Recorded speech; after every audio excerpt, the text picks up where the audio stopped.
Olen Mari, opiskelen liiketaloutta Leppävaaran kampuksella ja olen mukana semmoisessa IoT-startupissa markkinoijana ja tarvihin sit siihen käyntikortteja koko tiimille ja olin tuossa syksyllä mukana semmoisessa visuaalisen viestinnän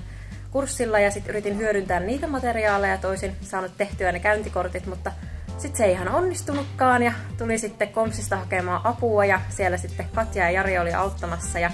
sitten Katjan kanssa katsottiin vielä sitten ihan sen työajan ulkopuolellekin, että mulla vähän kesti siinä niiden käyntikorttien tekemisessä, niin tuli kyllä tosi hienot, että sain sitä visuaalista apuakin siihen ja sain kyllä tosi hienot käyntikortit ja minun mielestä kyllä niin kuin kannattaisi opiskelijoiden hyödyntää Kompsin palveluita, koska ei tätä samaa mahdollisuutta sitten kuitenkaan ole enää työelämässä.